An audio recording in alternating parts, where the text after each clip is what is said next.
Hi, my name is James and I'd like to share with you a little video diary of my attempts to withdraw from an antidepressant drug using tapering strips.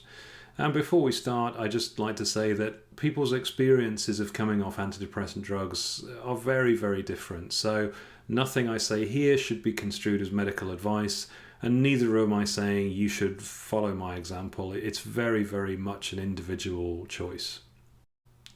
So a bit of background about me. I started an antidepressant in 2012, and then after a couple of years or so I decided that I wanted to stop. So I got my doctor's advice, but unfortunately I tried to come off far too quickly and I suffered some awful withdrawal symptoms that got so bad that I had to reinstate the drug.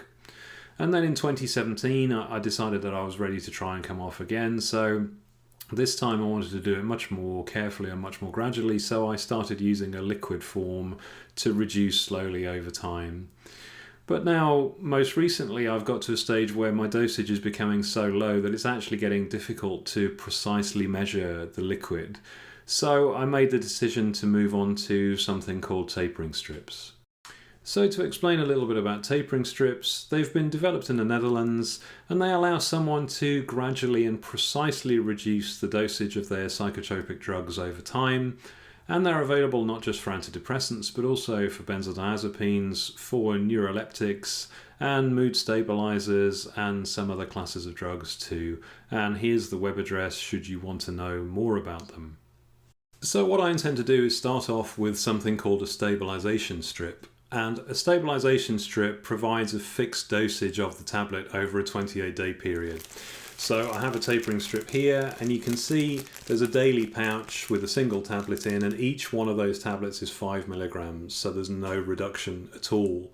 And then what I'll do is I'll move on to a reducing tapering strip. So this next one here reduces from 5 milligrams to 2.5 milligrams over a 28-day period. So you can see for the first few days here there's a single tablet. When we get to day 4 there are 3 tablets. And the reason for that is that we've reduced here from 5 milligrams to 4.5 milligrams, and that's made up with two milligram tablets and a 0.5 milligram tablet. That's how tapering strips work. It's a bit like loose change in your pocket to make up different denominations of money. So then a few days later you can see in this pouch there are just 2 tablets, and that's because we've now reduced to 4 milligrams, which is 2 times 2 milligram tablets. So that's the plan that I intend to follow, and I intend to post periodic updates as I go through the process. So thank you for watching. So I wanted to make a little quick update on my tapering journey, and I recently made the transfer from liquid to the tablets in tapering strips. And honestly, that transfer was a bit easier than I was expecting it to be. When I originally transferred the other way from tablets that I've been taking for many years onto the liquid, I was bedridden with intense headaches and blurred vision for about 4 days. So I was anticipating a difficult time going the other way, but that proved to not be the case actually. So I'm now established on 5 milligram tablets from the tapering strips, and in a few days I'll start my reduction, which will go from 5 milligrams to 2.5 milligrams over 28 days, and I'll post updates as I go through that. Hi, so another little update because I'm now 2 weeks into my first reducing tapering strip, and so far the effects have been unpleasant but not unbearable. So in the last 2 weeks I've reduced from 5 milligrams to 3.5 milligrams, and you can see where I am on this little chart. The main issues have been fatigue, dizziness, mental fog, tinnitus and nausea.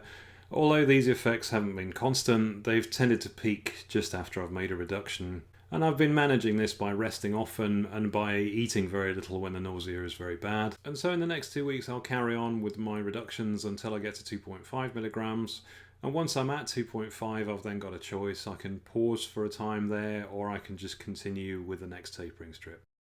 Hi, so another little update from me as I continue my tapering journey, and I did elect to pause and stay at 2.5 milligrams for a 14-day period. And the point of this really was to give my body a bit of a break before doing the final part of the reduction. So this has lengthened the overall process to 84 days to come down from 5 milligrams, but After 7 years of exposure to mirtazapine, I just feel the need to be as cautious as I can be. So I've just started on the next, and what will be the final tapering strip hopefully, and that will get me from 2.5 milligrams down to 0 over a 28-day period, and I'll post another update again as I'm towards the end of that. Hi, so another little update from me, and what I'm holding here is hopefully my last ever tablet of mirtazapine, and this is a 0.5 milligram tablet. So just as a reminder, I've been taking mirtazapine for 2,798 days, that's around 7 years, 8 months, and I've taken the last 878 days to come off, and the last 84 days of that I've been using tapering strips to reduce as slowly as I can. And this is also the third attempt that I've made overall to come off. I've failed to come off on 2 previous occasions. And so of course I do have mixed feelings about taking the last tablet. I am looking forward to not having to depend or rely on the tablets each day, but I am concerned about post-withdrawal difficulties. So what I'll do is I'll take the last tablet and then I'll leave it for a week or so and then post another further update on how I'm doing. So thank you so much for watching so far. Hi, so another little update from me, and probably the last update, at least for some time anyway. So I'm now a week out from taking my final tablet, the final tablet in the tapering strip, and given that mirtazapine has quite a long half-life, then a week or so means the levels of the drug in my system are close to negligible now. And what I can say is that I haven't noticed any new symptoms or effects yet. What I've found is that there's been an intensification in some of the issues that I was dealing with previously. So the insomnia and the nausea particularly have got a bit worse, but I think that's to be expected. And really those aren't constant, they vary. On the other hand, I think my thinking is a bit clearer and I'm experiencing less sedation and less brain fog. So I do want to talk a little bit about the experience of using the tapering strips themselves. And what I feel is using them actually took a great deal of the anxiety out of the process of withdrawing. So when I was relying on my liquid, I was very concerned about trying to achieve the precise dose and exactly when I should reduce. With the tapering strips, I just took each daily allocation and it was as simple as it could possibly be. Yes, of course, I was still concerned about the withdrawal effects, but the overall worry I think was reduced because the process was so much easier to follow. And while I was using the tapering strips, it did strike me that using liquid forms or pill cutting would actually be impossible for some people. So, for example, the elderly or those with limited vision. So, for those people and others, the simplicity of using tapering strips could well be the only practical method they could use to withdraw safely.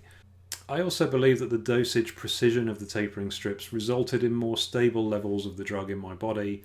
Again, when I was using the liquid, especially as the dosage was getting below 5 milligrams, there could be considerable error in my measuring, and over time those errors became a bigger proportion of my dose as I reduced, so I was having to tolerate these daily fluctuations. Obviously, because the tablets in tapering strips are pharmaceutically compounded, that means that they can be relied on to be accurate, and that removes the variation in using a liquid or pill cutting. And I think this precision meant that I spent less time dealing with those daily fluctuations and I was actually able to then better tolerate the main dosage reductions. And also, of course, I was able to adopt a flexible approach to my tapering that put me in control, and I did pause during the process to allow me some recovery time before I made the final reductions. And there are many situations in life that might cause someone to have to adapt their tapering plan, and the availability of fixed dosage tablets means that that's completely possible. So of course I am concerned about what the future may hold because withdrawal and post-withdrawal effects can be so difficult to predict. But what I can say is using the tapering strips made the process really easy and took much of the anxiety out of the process of reducing. So I really do want to thank Dr. Peter Groot, Dr. Paul Harder and all at the Rainbow Pharmacy in the Netherlands, because if it weren't for tapering strips, I don't think I'd have got to the end of this process, or if I did, it wouldn't have been without great difficulty. And I really hope we can make this approach available worldwide, because not only is it evidence-based, it's a compassionate and ethical way to respond to someone who's come to the end of treatment and decided they want to stop.